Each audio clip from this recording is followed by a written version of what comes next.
Dans See You on the Run, nouvel épisode avec quelqu'un d'extraordinaire puisque j'ai la chance d'avoir Antoine Orsini, CEO de Lemonway, pour qui j'ai eu le plaisir de travailler presque 3 ans. Antoine, très content de t'accueillir forcément, sois le Super bienvenu. content d'être là. Et Merci puis, Maxime. avec plaisir. Et puis forcément, avant de débuter, je vous invite à vous abonner à la chaîne et puis à partager les épisodes, c'est comme ça qu'on se fait connaître. Let's go! C'est parti. Par là, là, Ah, tu par vois, là. c'est par là. Allez. Bon Antoine, je commence toujours les épisodes de la même façon. Est-ce que tu peux te présenter s'il te plaît? Oui, bah écoute, t'as raison, c'est bien de démarrer comme ça. Parce que je suis pas encore une star internationale. Donc moi, comme tu l'as dit, je suis le CEO de Lemonway. Mais surtout, j'en suis le cofondateur. Et donc, mon CV, il est rapide. Côté boulot, puis après j'irai un peu côté perso, mais côté boulot c'est rapide parce que les 20 dernières années, je les ai passées à construire un établissement de paiement régulé qui fait la moitié de ses revenus en Europe. On a ça, d'ailleurs ça a peut-être progressé depuis que tu es parti. Non, en haut. Oh ouais, je regarde, ouais, sinon. Niveau bruit. Puis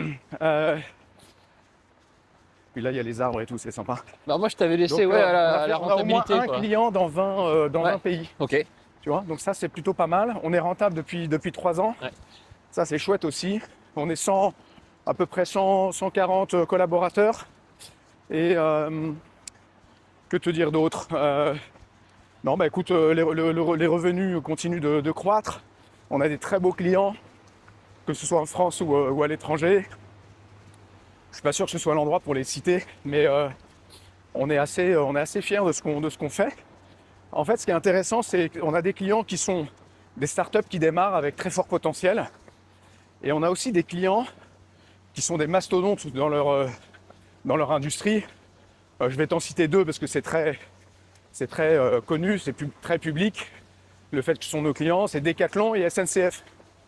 Donc quand tu achètes un billet de train, si tu rajoutes une assurance, tu passes par Lemonway. Et quand tu achètes ton panier avec tes baskets et tes paires de chaussettes, etc., si tu prends pas que des affaires de la marque Decathlon, c'est également Lemonway qui va gérer les paiements derrière. Ouais, donc tu vois, c'est assez sympa.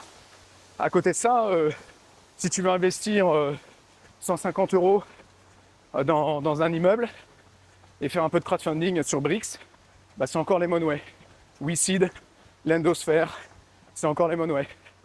Donc on a des clients qui sont vraiment, vraiment sympas. Et comme tu le sais, ça a toujours resté. C'est toujours resté, c'est que le crowdfunding, c'est quelque chose qu'on fait depuis jour 1. Ouais.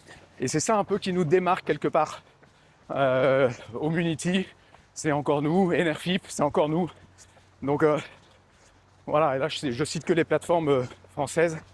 Ton podcast étant en français, c'est là que ça se passe. Donc ça c'est le côté pro. Mais ravi de répondre à toutes tes questions après. Côté perso, tu te rappelles, moi j'ai quelques enfants. Ouais. Alors en fait réellement, je ne savais jamais comment me présenter un peu là-dessus, mais donc réellement j'ai 2 enfants, Flore et Ange, 16 et 13.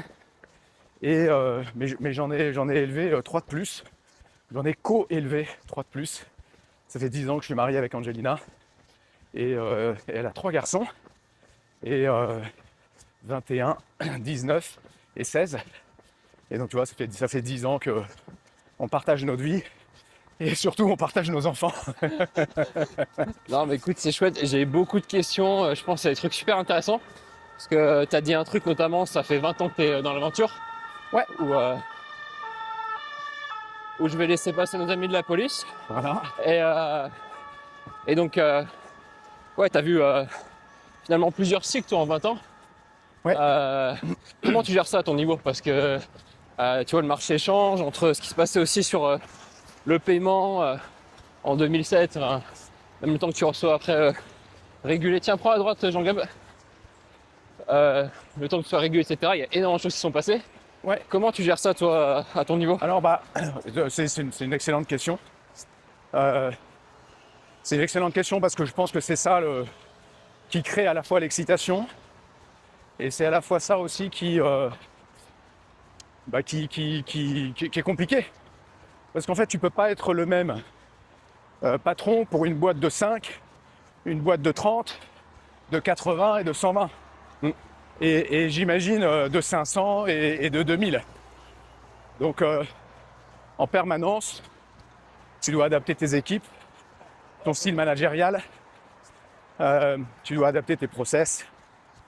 Et puis toi-même, t'es plus le même parce qu'en fait, quand tu as 30 ans, bah, tu as une énergie particulière, tu as une envie. Le marché n'était pas le même il y a 20 ans.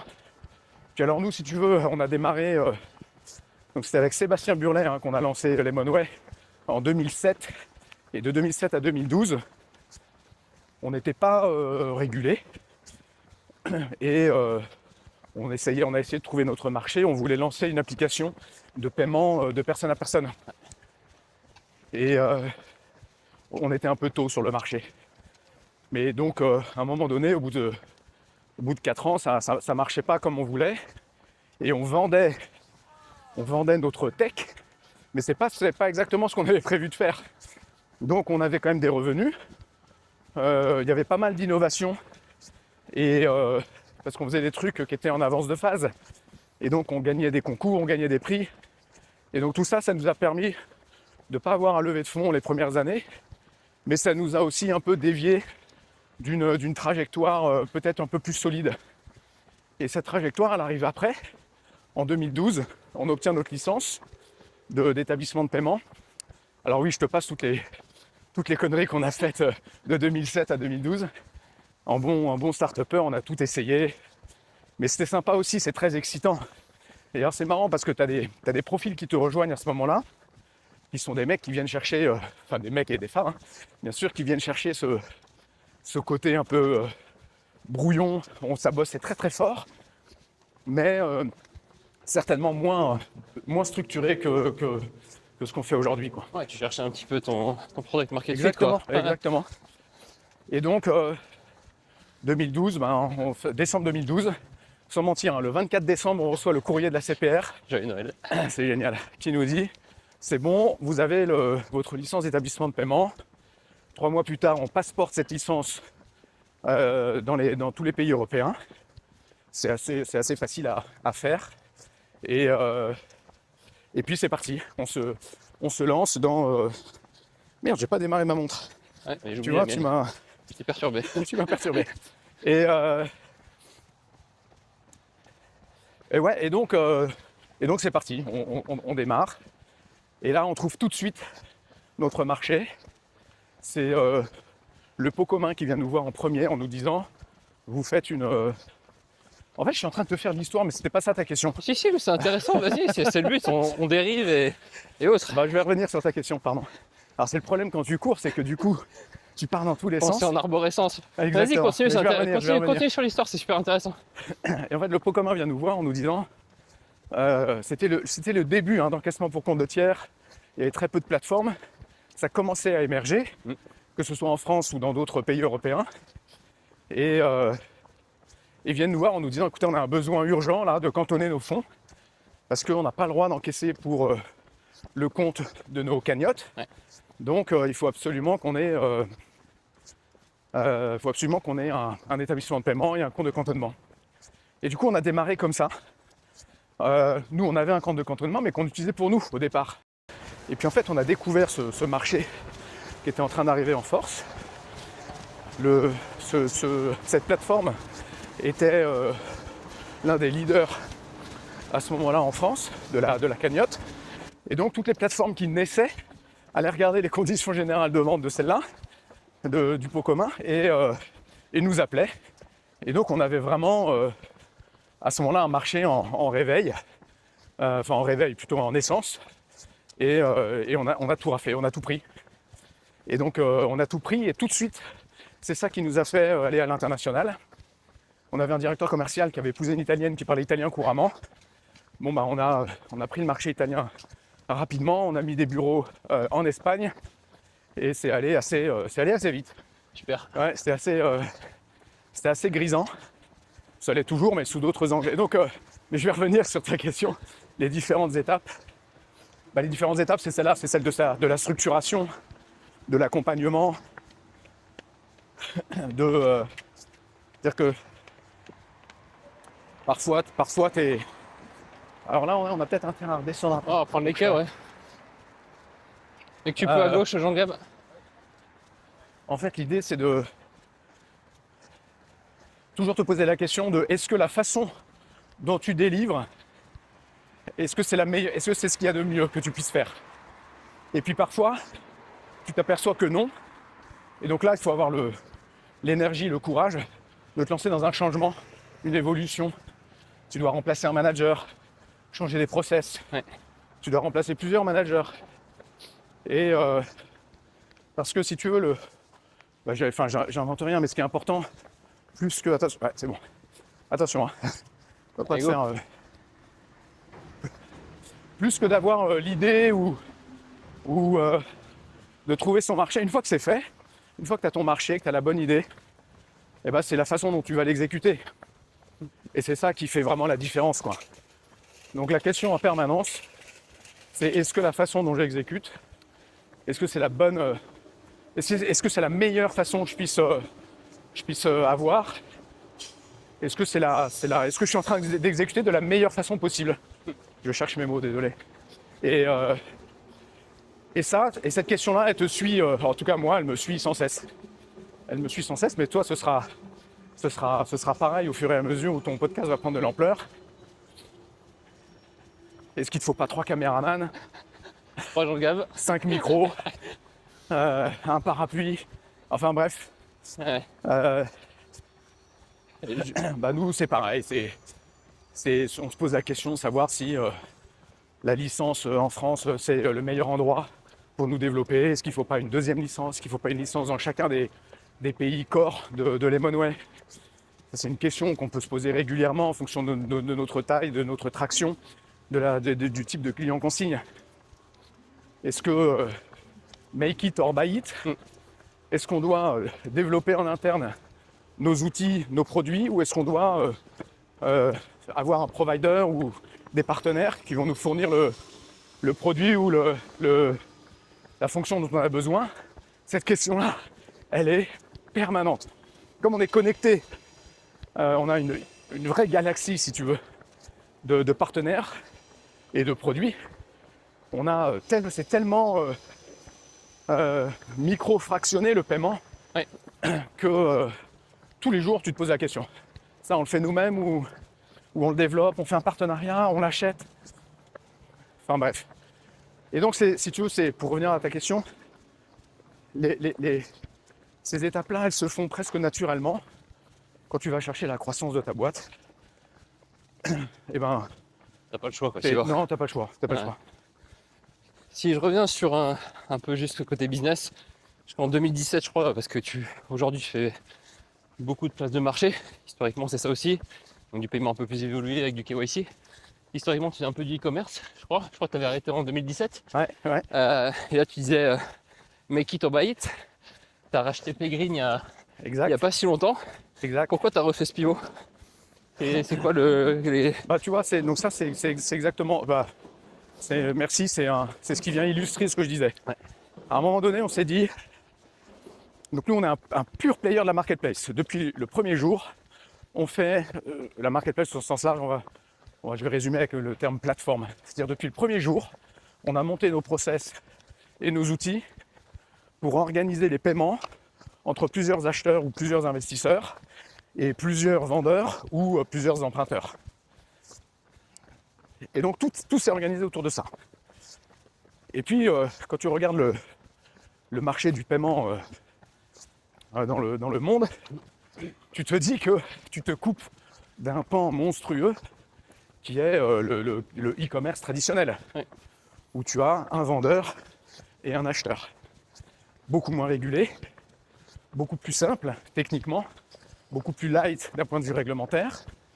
Et donc quand tu te dis que tu as démarré par la verticale la plus complexe et que tu es déjà dans 20 pays, tu te dis bon allez, rapidement, on va progresser. Si tu veux le soleil, on va plutôt se mettre là-bas. Ouais. Si tu veux progresser, toujours pour aller chercher de la croissance, sans forcément te faire trop mal avec un pivot ou Ouais. en devant t'équiper lourdement, et ben pour nous c'était assez naturel d'aller chercher, donc ça comme tu l'as dit c'était en 2017, d'aller chercher l'activité e-commerce. Et là on s'est dit bah c'est facile, on fait toute la partie compliquée, donc faisons la partie simple tout seul. Bon bah c'est là qu'on s'est un peu planté, parce que en fait c'est pas si simple, parce que les besoins sont pas les mêmes, parce qu'on avait plutôt tendance à servir des clients médium large, et sur cette activité on allait plutôt sur les small, SMB, les ouais. SMBs plutôt. Ouais. Donc il y avait aussi cette nouveauté de taille de client, et du coup on a shut down l'activité, je crois 1 an après, quelque chose comme ça. D'accord. Et quand on a vu Paygreen, on s'est dit bon, on est beaucoup mieux structuré, beaucoup plus organisé. On a une connaissance encore nettement plus fine du paiement en Europe. On s'est équipé de collaborateurs qui sont vraiment des experts. On a des gens qui sont des stars. D'ailleurs, on s'est fait piquer un peu trop souvent. On a vraiment des gens qui sont top. En plus d'être très sympas, ce sont des gens qui sont très forts. Et du coup, on s'est dit, on s'est senti hyper fort. Et on s'est dit, on va accueillir. C'était 12 personnes, Paygreen, qui sont tout aussi brillants d'ailleurs. Et donc, on s'est dit, c'est génial. On va enrichir l'équipe avec 12 experts du paiement qui gèrent leur truc depuis des années vraiment très très bien. Alors, comme ces boîtes de taille moyenne, ça a été compliqué le Covid pour eux. Et c'est ça qui les a mis un peu dans le rouge. Mais il y avait un espèce de fit évident quand on s'est rencontrés. Tant un fit culturel, il faut prendre l'escalier.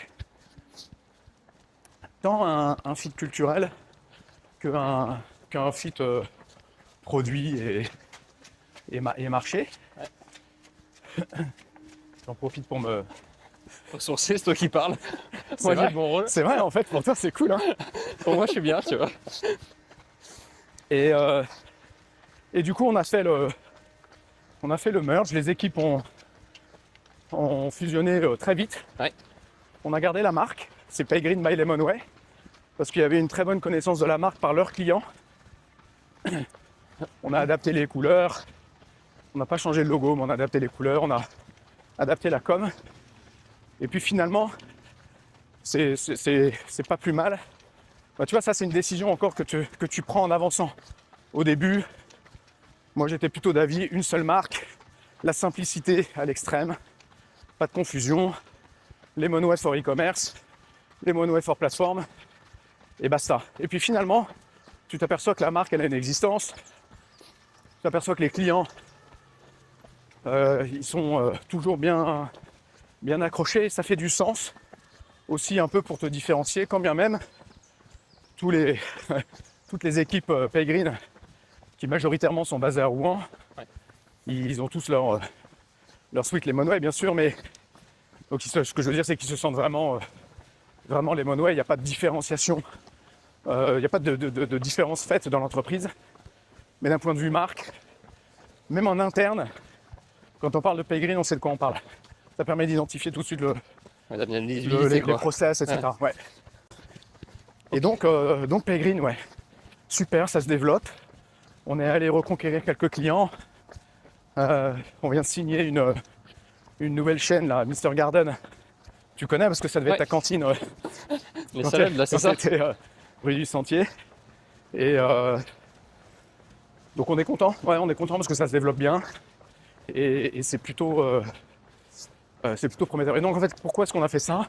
Eh bien parce que c'est difficile de faire du paiement en ligne sans faire du e-commerce traditionnel. Enfin, c'est difficile, tu peux, mais je trouve que c'est intéressant. D'abord parce que parfois, la frontière, elle est vraiment pas loin. Et donc, quand tu as un client qui bascule du modèle e-commerce vers le modèle marketplace, ce qui a été le cas pour Decathlon, par exemple, ça te permet d'avoir le produit, les compétences surtout, de les accompagner dans leur choix. Et comme Pellegrin, ils ont vraiment développé, c'est à 80%, ils se sont mis dans la vertical food. Bah, la food, c'est des restaurants, c'est des chaînes, c'est des franchises. Et donc rapidement, tu te retrouves dans des infras de paiement où tu as plusieurs acheteurs, plusieurs vendeurs. Et donc, assez vite, ça peut être assimilé, dans certains use cases, ça peut être assimilé à la plateforme aussi. Donc, on va continuer à développer ça. Et puis, on va voir ce que ça va donner. Hop. Si Un peu à toi de parler là, dis-moi. Ouais. Raconte-moi, Maxime. T'en es où, toi? Je t'écoute, je te dirai après, mais là l'objectif c'est de parler de toi. Donc je vais t'essouffler encore un peu plus. J'ai posé ma question lentement, haute, mais Non, parce que là, on est à 14 km/h. Bon, il le voit pas. 14 km/h, je commence à... en J'ai 50 ans, moi, les gars. Si je t'amène sur un sujet en tout cas qui est bouillant là pour tout le monde, c'est l'IA. Dis quoi? Comment ça bouleverse ta boîte? Est-ce que tu as vu des changements majeurs? Qu'est-ce que tu utilises comme Non, mais là, outil? T'as le temps pour un marathon parce qu'on a du temps pour reparler. Bah écoute, on va en parler après parce que t'es un ancien marathonien, donc ou même peut-être actuel, tu m'en diras. Ancien marathonien. Déjà, le mec, on l'a rangé, quoi. Pas du tout. On l'a mis, ça y est. C'était bien à l'époque, mais là, ça y est, t'es un ancien marathonien. Je t'en veux pas, Maxime. Écoute, je vais pas te mentir, ça bouleverse la boîte, mais dans le bon sens. Surtout, c'est que, en fait, je prends mes précautions parce que on n'a pas encore vu, on n'est pas au bout, quoi. On n'est même pas, on n'a même pas fait 15% du chemin, peut-être même pas 5% d'ailleurs. Et donc, je fais un peu attention parce que le lundi, tu as des idées, tu veux revoir ton orga, tes process. Le mardi, sort un nouveau truc. Le mercredi, tu prends la journée pour le comprendre. Parce que faut se dire, c'est quand même pas... Alors, soit c'est moi qui suis pas assez smart, mais j'ai l'impression, en parlant autour de moi, qu'il y a quand même des trucs qui sont assez complexes. En fait, je comprends bien la théorie, mais après, quand il s'agit de la mettre en application, c'est pas forcément simple. Ouais. Et donc, le mercredi, tu as compris. Et puis le jeudi, tu dis, bon, en fait, mon idée du lundi, elle est has-been. On va faire autre chose. Sauf que la semaine d'après, ça recommence. Et donc, il faut prendre un pas de recul et il faut essayer de comprendre le mouvement dans sa globalité. Et ça non plus, c'est pas simple. Mais alors, comment ça se concrètement? Bah nous, c'est clair, hein, on a énormément de process qui étaient soit manuels, soit pas optimisés. Bah déjà ça, tu mets une couche d'optimisation qui te permet d'aller plus vite et d'être meilleur. Il ne faut pas oublier les doubles et les triples contrôles au passage, parce qu'on fait quand même une activité qui est régulée. Et donc à la fin de la journée, il y a toujours quelqu'un qui vient, en tout cas pour le moment, mais j'ai toujours un humain qui vient contrôler des décisions, des orientations. On laisse rien, on laisse pas la machine nous remplacer. Par contre, on laisse l'IA nous augmenter. Et ça, c'est vraiment génial. D'abord, c'est très excitant parce que c'est un peu ludique. C'est-à-dire que tu lances un process et ensuite, comme il y a un côté ludique. Je sais pas si je suis sûr que tu as. Parce qu'en plus, toi, tu es hyper technophile, donc je pense que tu as essayé ça. Mais écoute, moi, j'ai connecté ça à mes emails et à mon SharePoint. Et donc, il y a plein de fois où je l'utilise. Après une présentation, un meeting, et ben, je me retrouve avec un compte-rendu bien cadenassé dans mes drafts. Et je suis prêt à appuyer sur le bouton. Mais d'ailleurs, toi, ça explique pas mal la façon dont on l'utilise. C'est que l'IA va pas envoyer, on va pas demander à l'agent d'envoyer l'email. On va lui demander de nous préparer un draft. Et donc, je vais le relire, ce draft. Je vais parfois le modifier, souvent d'ailleurs. Et donc, c'est encore moi qui appuie sur envoyer. Ouais. Tu vois la différence, c'est vraiment celle-là. Donc, j'aime bien l'idée de dire que l'IA vient augmenter l'humain. Et Et oui, nous, ça nous permet quoi? Ça nous permet de faire plus en quantité, mieux et en qualité, évidemment, et avec moins de monde. Pour autant, je pense qu'il faut qu'on reste en bas. Ah, je voulais faire demi-tour, mais. Ah, ok, bah quand tu veux. Ouais. Ça Ça y est, t'es cuit. Ah ouais, je suis un peu plus là. Je t'ai eu. Tu fais demi-tour tué, là. là. Ah oui, tu fais demi-tour. Ok, d'accord, pardon. Excuse-moi. Là-bas, on sera à l'ombre. Mais c'est comme Ah bah si, on fait demi-tour ici. par contre, t'auras pas le contre-jour. Ouais, allez, on va traverser, t'as raison. Donc ouais, Et donc oui, donc si tu veux, j'ai quelques équipes. Donc nous, on a licencié personne. Hein. Faut être assez clair là-dessus parce que tu as une courbe d'apprentissage et qui rencontre bien un turnover naturel. Ce qui fait que j'ai soit des gens qui sont partis parce que ils se sentaient pas vraiment dans le... Enfin, ils se sentaient pas affronter ce changement. Parce que moi, j'en mets à toutes les sauces, hein, évidemment. On a intégré une plateforme qui s'appelle Dust. Ouais. Qu'on avait identifié il y a 2 ans. Mais c'était un peu tôt pour nous, on avait d'autres chantiers. Et donc là, on l'a mise en place en décembre. Et ben en mai, j'avais quasiment 100% de mes collaborateurs. Le mois dernier, hein, donc 5 mois plus tard, quasiment 100% de mes collaborateurs qui sont équipés par Dust. Et j'ai un usage, ou une adoption, comme tu veux, grandissant. ok. Donc c'est-à-dire plus ça va, plus les collaborateurs utilisent. On leur agent IA, etc. C'est pas, je leur ai mis un truc, ils ont utilisé 4 fois et puis ils ont arrêté. Ils ont utilisé 4 fois, la semaine d'après 7, la semaine d'après 10, et ainsi de suite. J'ai des collaborateurs qui créent des agents. On a une 150aine d'agents qui ont été créés. Et maintenant, on est dans la phase où je vais nettoyer les agents qui me sont plus utiles ou que j'ai remplacés par des agents encore plus performants, où je vais aller optimiser mes agents existants. Et puis bien sûr, je continue à les créer, quoi. Ah ouais. Ah, super intéressant. Ah, c'est génial. Enfin, c'est un changement monstrueux qui est en train d'arriver. Monstrueux dans le sens où ça bouleverse à tous les niveaux. Ça va vraiment, à tous les niveaux, ça va bouleverser. Mais, c'est-à-dire qu'on dit oui, les métiers manuels vont être préservés. Alors, je sais pas d'ailleurs s'il faut dire préservés, mais les métiers manuels vont être moins concernés.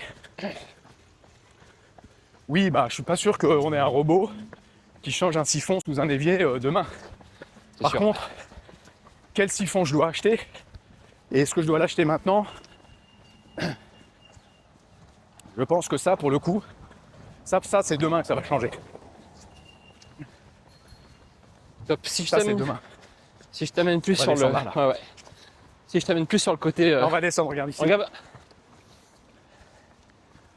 sur le côté perso, là, tu m'as donné un peu l'âge de tes enfants au début. Bon, je le savais, mais tu as vécu toute ton aventure entrepreneuriale et eux finalement avec toi à côté. Ouais. Comment tu as réussi, comment tu gères les deux, quoi? Surtout à différents âges aussi. Où, Faudrait leur demander à eux. Ouais. Mais non, mais ceci étant, on en parle beaucoup. Et c'est une question qui est complètement d'actualité. Parce que figure-toi que j'ai toujours travaillé à Paris. Mais j'ai rapidement emménagé en province. Et là, ça fait 4 ans que je vis à La Baule. Petite bourgade de bord de mer. Très sympa. Très agréable parce que le temps, la proximité de la mer, je cours beaucoup et ça, c'est vrai que courir avec le lever du soleil sur le remblai de La Baule, c'est quand même assez priceless. Donc ça, c'est cool. Par contre, ça m'a pas mal éloigné de mes enfants et de ma femme et de mes beaux-enfants parce que 3 à 4 jours par semaine, je suis à Paris. Donc les événements importants, etc., bien sûr, j'y suis. La chance qu'on a, d'ailleurs on l'a fait pour ça, mais il y a un TGV qui fait Paris-La Baule, mais c'est quand même plus de 3 heures. Donc quand tu rajoutes le commute, etc., tu as 8 heures de transport par semaine.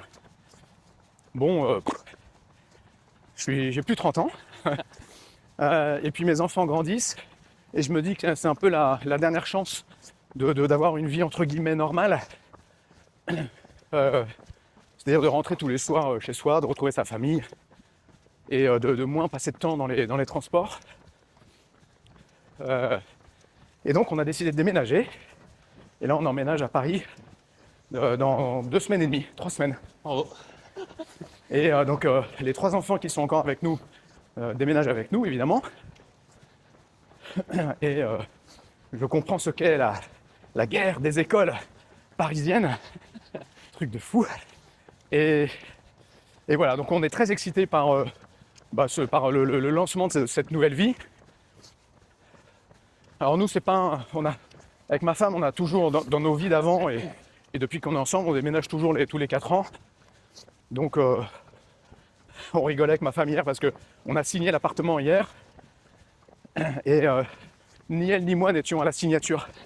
Et on se dit quand même, on exagère un peu quoi. Mais si tu veux, le process est tellement rodé, tellement le notaire, c'est un copain. Donc en fait, voilà, c'est pas qu'on n'est pas ému, mais c'est du matériel l'appartement. Ce qui va être génial, c'est la nouvelle vie. Et puis même côté professionnel, c'est-à-dire que le jeudi soir, quand je suis dans mon TGV, je suis pas en train de boire un coup avec mes équipes. Je suis pas non plus avec mes enfants en train de dîner pour qu'ils me racontent leur journée et que je raconte la mienne. Et donc c'est du temps perdu pour moi ça. Alors je travaille en plus dans le TGV, on travaille vraiment très très bien. J'ai la connexion d'un bout à l'autre. Globalement les trains sont à l'heure, quoi qu'on en dise, c'est plutôt à l'heure. De temps en temps il y a un sanglier qui s'est perdu. Mais globalement, enfin pour moi qui prends le train vraiment toutes les semaines depuis 10 ans, depuis plus que ça, eh bien globalement ça marche. Ouais, je suis d'accord avec toi. Mais voilà, je serais mieux à boire un coup avec les équipes ou à dîner avec mes enfants. Ouais. C'est ça le sujet. Donc on déménage. Ah, écoute, bravo. Back to Paris. Back to Paris, exactement. Et t'en as un peu parlé parce que je parlais justement du marathon tout à l'heure. Ouais. Et t'es un mec qui aime beaucoup courir. Ouais. C'est quoi un peu ton rythme de sport et c'est quoi l'impact dans ta vie pro, que les bénéfices que tu trouves? Ah bah d'abord c'est pas l'impact, c'est sans ça je meurs. Ok. Si je fais pas de sport, je prends pas de recul, c'est pas possible. Ma bonne gestion du stress, parce que je considère bien gérer mon stress, passe par le sport et la course, parce qu'en fait tu rentres dans une sorte d'état second quand tu cours. Alors pas là parce qu'on est en train de papoter, mais enfin je suis en train de papoter. Mais en fait quand tu cours t'es tout seul, tu connais ça par cœur. Tu rentres dans un état second, ton cerveau est très oxygéné, donc tu résous plein de sujets. Ça m'est arrivé, mais un nombre incalculable de fois, de partir. Je cours assez peu avec le casque, etc. Ouais. Justement pour garder les pensées vagabonder ou résoudre mes sujets. Ça m'est arrivé plein de fois de démarrer une course avec un problème d'organisation, de process, une situation avec un collaborateur, et de rentrer et de me jeter sur mon ordi parce que ça y est, le truc je savais comment adresser le problème. Donc c'est à la fois un moment où je m'évade. Alors c'est vrai que je m'évade plus sur le remblai de la Baule que sur les 4 Seines, mais c'est quand même très sympa. Paris est une très belle ville et du coup j'ai beaucoup de plaisir à courir ici aussi. Mais donc c'est un moment où tu t'évades, c'est un moment où tu penses à plein de sujets, quels qu'ils soient. C'est un moment où c'est con, mais tu es en permanence sous le feu des critiques, des difficultés. Tes actionnaires veulent plus de profit et de croissance. Tes collaborateurs veulent plus de salaire et de reconnaissance. Tes clients veulent un meilleur service, des prix plus bas. Bon, il n'y a jamais rien qui va hein, quand tu gères une boîte en vrai. T'as plein de super moments, j'exagère, mais t'es quand même sous le feu permanent de réajustement. Et donc, c'est 3-4 fois par semaine, quand tu rentres chez toi après 1h15 de footing, et ben t'as aussi ce petit moment de fierté qui est tout petit. Mais c'est pas mal de s'inscrire régulièrement dans la win, tu vois. Ouais. Et c'est quoi? Ouais, donc c'est Donc, 3-4 fois par semaine? Ah bah écoute, ouais, c'est ça. Alors, tu vois, ça, au gré des... Ça fera sourire certains, mais au gré des blessures. Alors j'ai découvert un truc, parce que je me suis blessé au ski récemment, là. Ouais. Et je me suis fait un claquage au mollet. Donc là, je suis encore en recovery, hein, mais ça va, j'ai bien repris. Et du coup, fort de cet accident, le kiné me dit il faut absolument que tu fasses du renfort, etc. Et donc, c'est vrai que le renforcement musculaire, c'est le truc que je savais que c'était important, mais je savais pas à quel point, et donc je le faisais pas. Et donc je faisais mal. Et ben là, j'ai découvert qu'en faisant, tu sais, sur l'exercice, te mettre sur la pointe des pieds, en faisant ça vraiment sérieusement, et je me fais 100 squats tous les matins, et ben en faisant ça, tu t'améliores vraiment ta condition. Et donc là, je le recours avec un plaisir immense, parce que j'ai bien retrouvé ma foulée, ma détente. Et donc je vais continuer le Renfort musculaire? ouais, Tu vas un peu le à la... renfort musculaire. C'est important. Tu vas à la salle un peu aussi ou pas du tout? Écoute, bah, là, en bon parisien, je me suis, enfin futur parisien, je me suis inscrit dans une salle. Et je crois que j'aime bien le concept des cours. Ouais. Parce que tu réfléchis pas. T'as un mec qui te hurle, enfin qui te hurle pas dessus, mais qui hurle tout court. Ouais, à droite. Et qui hurle, qui parle fort. Et la musique à fond. Et tu réfléchis pas, tu te mets dans un tunnel. 60 minutes. Je fais un cours de, je sais plus comment ça, c'est un genre de pump ou je sais pas quoi, avec des haltères, tu fais tous les groupes musculaires. Bien physique quoi. Ouais, bien physique. J'ai tenté un truc, bon j'ai cru que j'allais crever. J'ai tenté comment ça s'appelle, le spin, non comment ça s'appelle le vélo, Ouais, l'elliptique là. non pas elliptique, le vélo à Ah fond oui, là.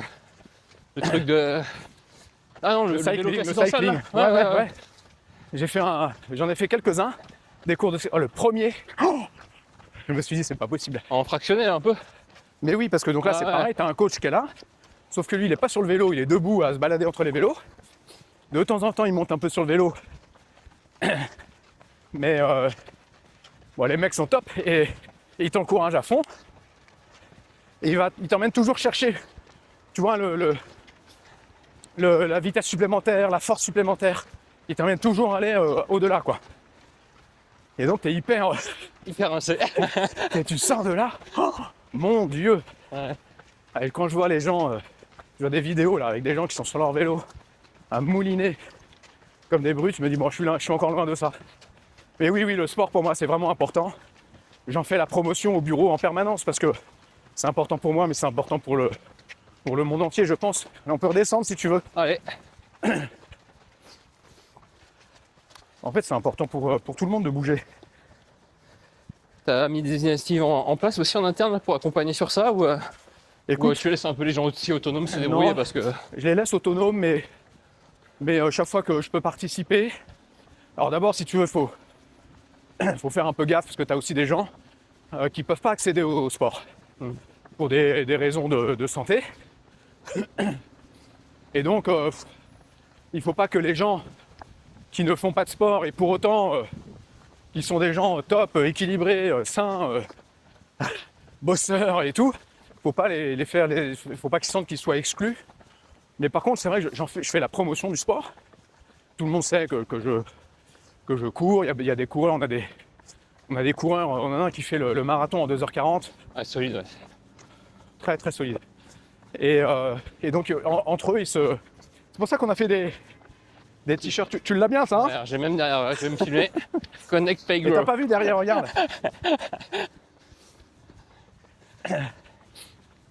Et donc, chaque fois qu'il y a des petites... là, tu vois, j'ai un collaborateur qui organise une course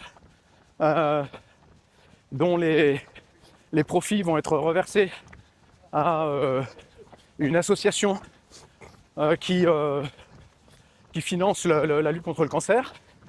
Bah du coup, j'ai dit je paye le dossard, quoi. J'offre le dossard pour ceux qui veulent courir. Euh, donc tu vois, enfin, voilà, à chaque fois que je peux, T'accompagnes l'initiative, quoi. j'accompagne parce que je trouve que c'est important et Et dans tes valeurs, ouais. ouais, dans les miennes, mais dans les valeurs de la boîte Ouais. aussi, parce que c'est-à-dire que je suis pas seul à. Ouais, pardon. Je suis pas le seul à porter les valeurs. Hein. J'ai un tas de collaborateurs. Voilà, là, on a fait un off-site l'année dernière et je suis allé courir avec les jeunes, là. Enfin les jeunes. Ça fait déjà vieux de dire ça. Avec ceux un peu plus jeunes que moi. Ah là là, les flèches. Ils m'ont emmené à des allures. En même temps, 2,40 au marathon, Ouais, faut suivre. Hein. T'as des brutes, hein. Ouais.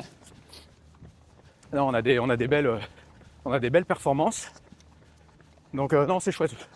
Non, je crois beaucoup au sport. Je crois vraiment beaucoup au sport, quel qu'il soit. Enfin, je veux dire, le tout, c'est un moment pendant lequel tu fais bouger ton corps. Éventuellement, tu vas chercher un peu les muscles parce que c'est ça qui te maintient. Surtout passer 40 ans, c'est quand même important. Et puis, c'est un moment pour toi. Tu es tout seul avec toi-même ou avec des gens autour de toi, mais tu es vraiment dans l'exercice. Je trouve que c'est très important. Donc, Et moi, ça marathon, m'amène énormément. marathon, du coup, je dis Écoute, ancien le marathonien marathon. tout à l'heure, mais Ouais. on a fait plusieurs dans le passé. Ouais. Je sais pas si c'est Écoute, toujours d'actualité d'ailleurs, je suis ancien, mais ça se trouve, c'est actuel. Non, Et, mais en fait, ça fait deux années que je m'inscris au marathon de La Baule. Ouais. Et ce que je disais tout à l'heure, là, manque d'entraînement, enfin manque de renfort. Et à chaque fois que je commençais à augmenter l'allure, genre 3-4 semaines avant le marathon, je me suis blessé. Et toujours Même endroit. au mollet. Et c'est je sais plus comment il s'appelle, c'est le solaire, là, le muscle qui relie le tendon d'Achille avec les mollets. Et comme un idiot, je me prends le mur à chaque fois. Donc non, j'ai très envie d'en refaire un. Tu te paries l'an prochain. Écoute, j'ai fait Paris 2 fois. Et je suis un peu... je vais me faire détester en disant ça, mais je suis un peu déçu par le manque d'engouement des Parisiens pour le marathon. À chaque fois, et je trouve qu'il y a peu de monde sur le bord. Et c'est dommage parce que c'est l'ambiance qui fait aussi la richesse du marathon. Le lendemain, tu allumes ta télé ou tu ouvres le journal. Le premier truc, c'est les Parisiens ont encore râlé parce qu'on a bloqué les rues tout un dimanche. Et tu vois, j'ai fait le marathon de Boston en 2009. Ouais. C'était pas hier. Et une ambiance, mais absolument incroyable. C'est vrai qu'il y a des cultures où le sport est vraiment très reconnu. Et donc, je suis pas sûr que je vais refaire Paris. Je pense que j'irai plus chercher un marathon un peu festif. Ouais. Il paraît que le marathon de Hambourg est top. Donc voilà, puis j'aimerais bien faire New York, évidemment. L'emblématique, Ouais, c'est le marathon les grandes emblématique. lignes droites, Le lieu sacré des marathoniens, avec une belle ambiance aussi. Ouais. avec le dossard impossible à avoir. Non, pas si impossible de ça que ça d'ailleurs. Ouais. Mais donc ouais, je vais en refaire un, mais si là encore, tu mets mes 8 heures de train par semaine, l'intensité Du boulot. du boulot. On a au même moment, j'ai une femme qui est entrepreneuse aussi. Donc on a une vie de famille qui est quand même bien agitée. Ma femme est en train d'ouvrir là son 4e lieu inclusif parce qu'elle a démarré une association avec sa sœur pour l'inclusion des personnes en situation de handicap. Bah, ça tombe bien parce que je voulais t'amener là-dessus. Ah bah écoute, C'était l'envoyé de la chrysalide, si je dis pas de bêtises. Exactement. Et c'était... Bah vas-y, parce que je trouve ça super intéressant ce que Ah bah écoute, vous avez créé en tout cas. C'est une aventure que j'ai rejoint. C'est magnifique, donc vas-y. Ouais. C'est une aventure que j'ai rejoint en rencontrant ma femme. Elles avaient démarré, sa sœur et elle et mon beau-frère avaient déjà lancé l'association, je crois, de 1 ou 2 ans avant. En fait, ma belle-sœur et mon beau-frère ont un enfant en situation de handicap, handicap cognitif. Cognitif, ouais. Ouais. Donc il parle, mais il se fait difficilement comprendre. Il marche, mais il ne peut pas courir.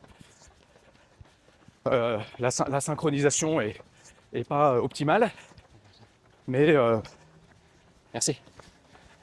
pour autant, on a un vrai échange, etc. Et donc en fait, t'as beaucoup de handicaps pour lesquels l'accès au milieu professionnel n'est pas toujours facilité.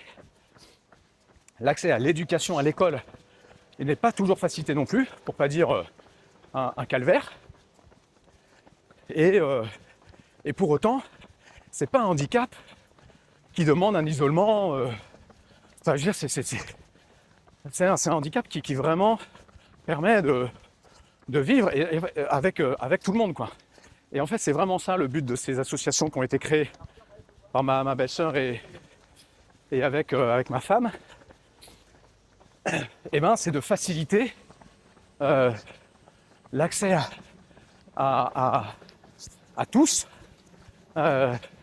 au milieu professionnel.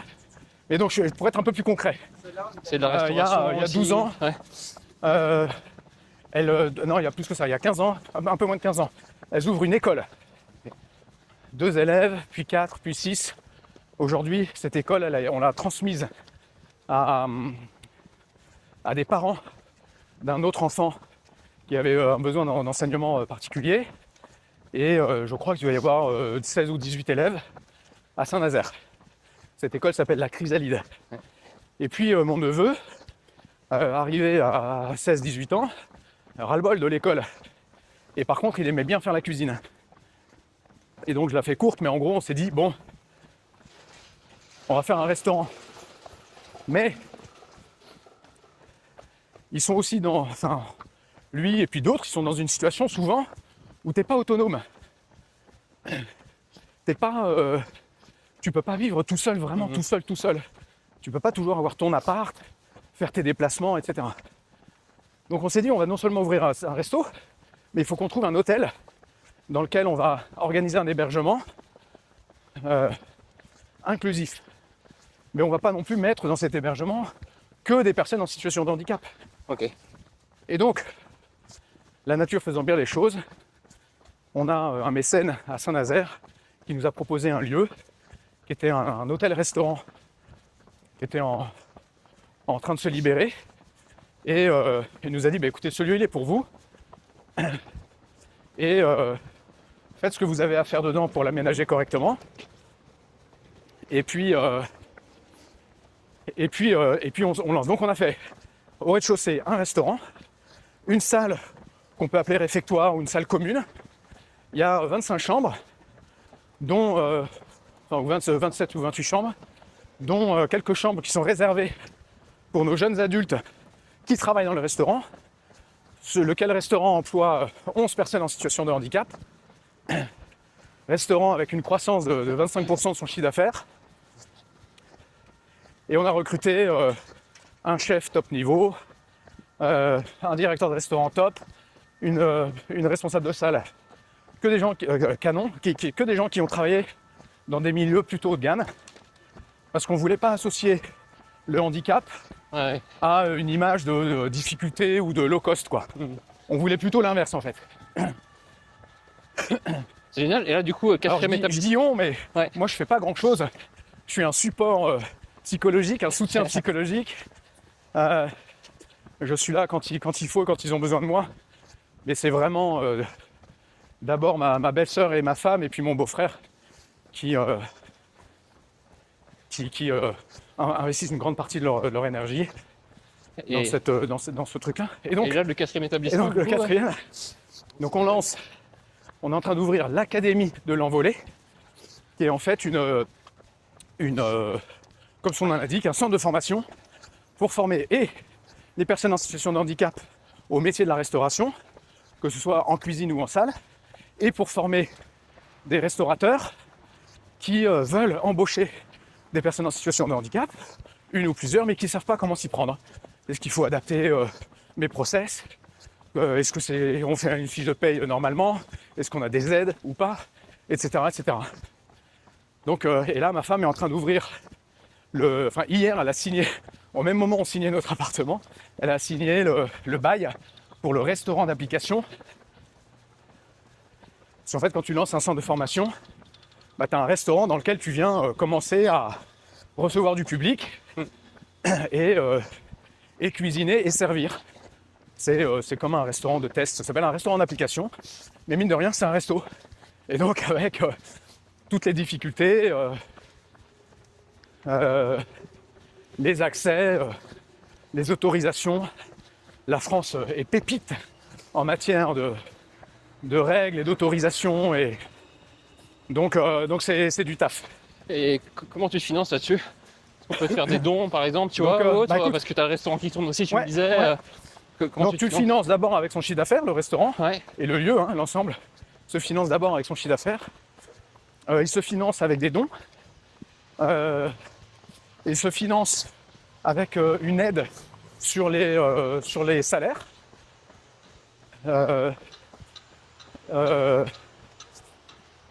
Une aide sur les salaires, et il se finance avec des événements qu'on organise tout au long de l'année pour lesquels on fournit une prestation. Donc par exemple, tu prends le Festival des Escales à Saint-Nazaire, qui est un festival assez réputé et qu'on a fait pendant des années, qui a lieu fin juillet. Et si tu veux continuer là? Ouais. Enfin, on s'arrête quand vous voulez. Hein, Ouais, mais... bah attends, on va finir ici. Ok, ça marche. T'as vu la fin des épisodes, il y a un petit défi, je te laisse terminer, mais. Et donc, non, bah voilà, donc les escales.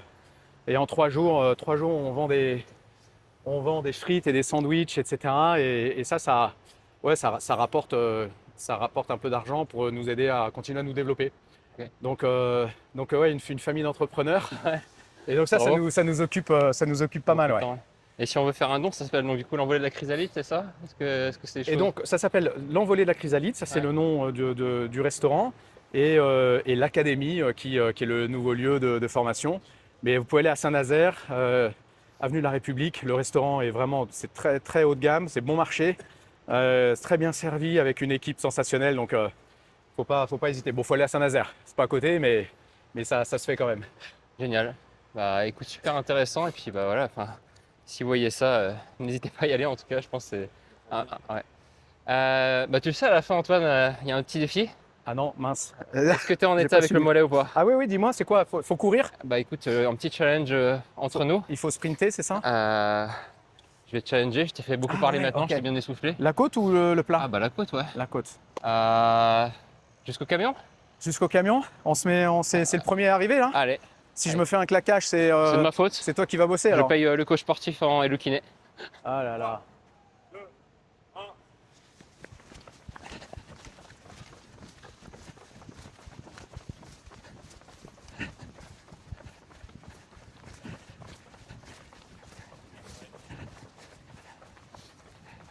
Ah là là. Bien joué, monsieur. Super. Bravo. Ah bien, on va se faire une petite... Ça décrasse. Comment ça s'est passé? Ça t'a plu? Super. Bah, Pas ça facile m'a de plu. parler en même temps. Ouais, et puis, si tu veux, alors je sais l'exercice, mais moi, j'aime pas faire parler que de moi. J'avais plein de questions sur vous, mais je comprends que c'est l'exercice. C'était en l'occurrence, c'était plus évoquer ma vie d'entrepreneur que la tienne. Mais ce que tu pourrais faire un jour, et tu peux me demander à moi si tu veux, c'est de faire l'inverse. Un de tes podcasts, tu vois, un reverse podcast. On va encore attendre 2-3 ans le temps que ça explose bien, quoi. Et puis, ouais. Et puis voilà. T'es content de ce que ça... Ouais. Ouais. Je fais la petite outro et puis on en discute. Okay. On me pose généralement 2 questions, Antoine. La première, en tout cas, que j'ai envie de te poser, c'est pour tous les jeunes qui pourraient te regarder cet épisode, quel est ton meilleur conseil en tant que CEO, entrepreneur, à ceux qui se lancent? Bah d'abord, tout est possible et il faut rien lâcher. C'est 2 conseils en même temps. Hein. C'est-à-dire que si on pense que tout est possible en se reposant, ça ne marchera pas. Et si on a une énergie d'en faire, mais qu'on ne sait pas où aller, ça ne marchera pas non plus. Donc en fait, tout est possible. Moi, j'ai pas fait d'études et aujourd'hui, je dirige un établissement de paiement régulé. On n'a pas sporté en Europe. Et donc, en fait, je trouve ça génial. Et c'est vrai que pour ça, la France, c'est aussi un pays qui est intéressant parce que ça rend ce genre de choses possible.